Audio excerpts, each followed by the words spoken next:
Yo, it's Marcus or Morsini back with another video. Today we are doing another week in review commentary, and we have a lot to touch on. There's a lot of stuff. If you clicked on this video, I appreciate it, and you probably know what we're going to be talking about, because if you saw those chicken nuggets, you know there's a lot to talk about in the past week, and it has been a week since our last week in review. So let's go ahead and get going. Shout out to anybody who has had this gun skin in COD Mobile.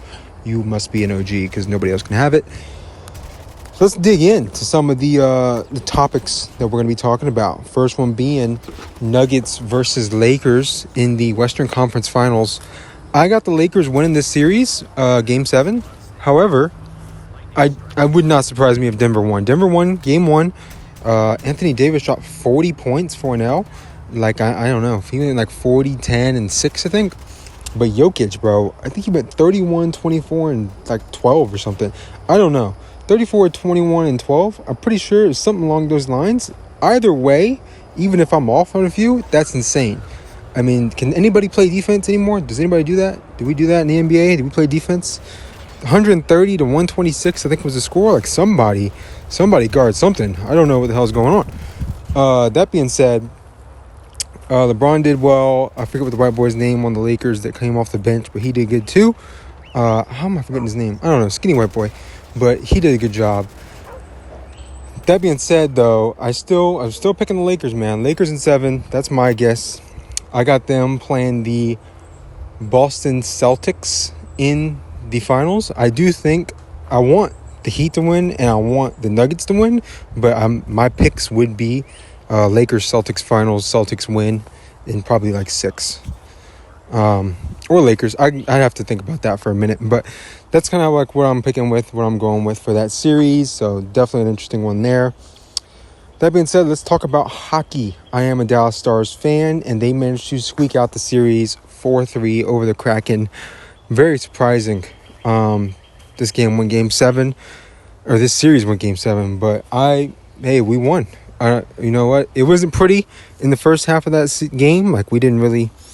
I think they beat us in shots on goal, and they beat us in shots on goal, but we beat them in like the whole series. But I think they scored more goals than us and everything.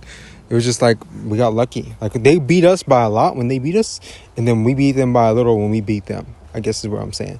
So definitely a good series, though. Good series with them. I think we play the Vegas Golden Knights. That should be tough. I'm a Stars fan. So obviously I'm picking the Stars to win it. Probably in 6. They have home field. They have home advantage. So I guess maybe it's 6. Probably going to be 7. I got to be honest. I'm going to go 7. Stars in 7. Who knows? We'll figure it out when we get there. That being said, let's dive into the next topic. That is the chicken nugget controversy. You guys have probably heard McDonald's made some boiling hot chicken nuggets, apparently. That's never been the case for me or anybody else who's ever been to McDonald's in their life. I have never received a boiling hot chicken nugget from McDonald's. I can honestly say that has never happened to me. Sometimes I've received some freezing cold ones, like they totally forgot to cook them. I think that's way more common than a flaming hot one. But, yeah. So in case you guys haven't heard or live under a rock, this woman, like a few years back, got some Happy Meal chicken nuggies for her daughter, gave them to her.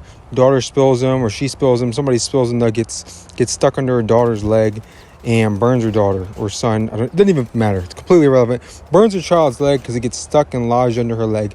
Burns her leg up. She's screaming and hollering and crying in the back of the car while mom's driving. I guess hopefully down the interstate, or else she would have been able to stop this.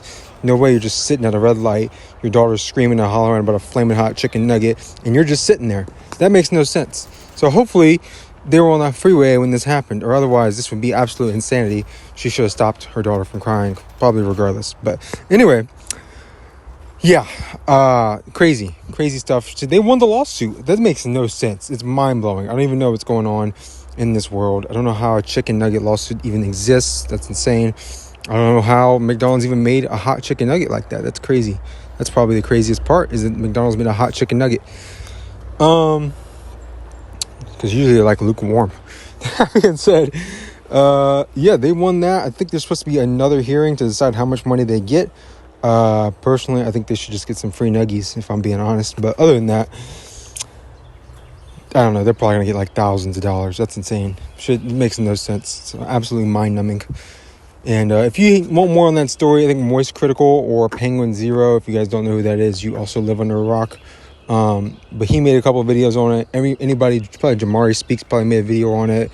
Anybody who does YouTube made a video on it. So you can definitely see more content on that. If you're interested, they go more in depth than I do because I'm from topic to topic. So that being said, let's talk about the COD League. I know this has absolutely nothing to do with the chicken nugget, but here we are. COD League stuff. Look at this Crack Game Maddox gameplay, by the way, guys. Oh my goodness. Anywho, Optic. I'm obviously an Optic fan, so it's good to see them on top. They're playing excellent Call of Duty right now, and they need to win these last two events. I don't know why they haven't really got over the hump yet, but these last two events, man, they should go back to back, straight up. Like EU United and Black Ops 4, LA Thieves, and Vanguard. Back to back, last two events of the year. Next up, we got Faze at 3-1. Absolutely doing their thing. They need to iron out some game mode issues like Hardpoint, but I think they're mostly just trying to spread their map pool. So, I mean, you got to expect Faze top 3 at the next two events. I think that's just undeniable. Toronto also looking great. They have been a very good team all year long. Got one of my favorite players to watch ever, Kleenex, and Scrap is obviously disgusting. Insight needs to pick it up for these guys. He needs to be that dude. He needs to step it up a little bit. Next up, we got the cheating pieces of garbage on the Boston Breach. This sound equalization bullshit. I don't know what they're doing, man. This should not be happening in the league. There's nothing else I can really say. If you watch the flank, you watch Tactical Rab, you know a lot of the details on this situation.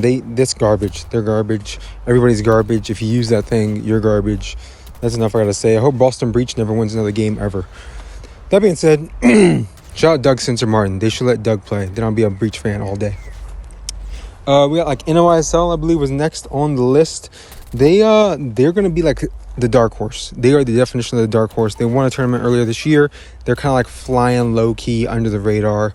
I kind of like to see them, maybe make some waves in the next two tournaments. Then you got, I think the Mutineers were next. They need to step up a little bit. I think they've been better, but they're just not really, they're on the cusp. And that's not really enough. I don't think they're going to be a team that makes any waves, but, they're kind of just there. They're a team that's happy to be there. Next, you got the Paris Legion, everybody's favorite team. We're all kind of rooting for them to make it, if I'm being honest. Now that Attach is back on the rocker, though, I'm kind of rooting for the rocker. I think Attach always gets his piece of the pie, so I'm kind of rooting for them. But those two teams, they're back-to-back. I got to think it's a nail-biting race, but if Attach can change that team a little bit, then I got the rocker making it. But I think everybody's really rooting for Paris. Next up, Seattle. I think kind of everybody is rooting for Pred to get off Seattle and find a team where he can actually win some things, because this year has been ugly and everybody pretty much thinks he's doing it all himself, which may not be the case. Everybody else enables him to be the best that he can be. Mac and Pred kind of need to step it up just a little bit. They definitely have been like the downside of that team for the last 2 years. Then we got LAG. I don't know if anybody cares about LAG, so yeah, they suck. RCs needs to pick it up. Joe Deceives looks better than we all thought he would. Except to Scrap. Scrap still thinks he sucks, I think. So there's that. Then we got the LA Thieves. They look like absolute dog poo-poo. Everybody who wins a tournament comes back and just plays like dog poop. I don't know why that is, but that's awful. They have looked awful. They just need to figure some stuff out. I don't know what's going on. They have a couple of easy games, I think, coming up against like the bottom 3 teams. So they should be able to go 2 and 3, maybe make winners or something. Then you got the London Royal Ravens. I don't even know what to tell you about these guys. I don't know. They suck. That's it. They suck. They're like the worst team. They haven't even won a land match all year, I don't think. So they're absolute dog water. And the last topic actually came up while I was recording. You'll see it right here. Faze Jev. Why we can't have nice things. He made a couple of videos talking about shipment never being made. Was like a complete mistake to have shipment even in COD. And then this video right here is about SM2 being canceled. So Activision decided, hey, we want y'all to play COD Mobile. That's like our all-encompassing COD game. SM2 is supposed to be the same thing, but for a PC. Whereas you can play COD Mobile on a PC. So I guess there really is no need for SM2. With all of that being said, though, thank you guys for watching, and I will see y'all in the next one. Peace.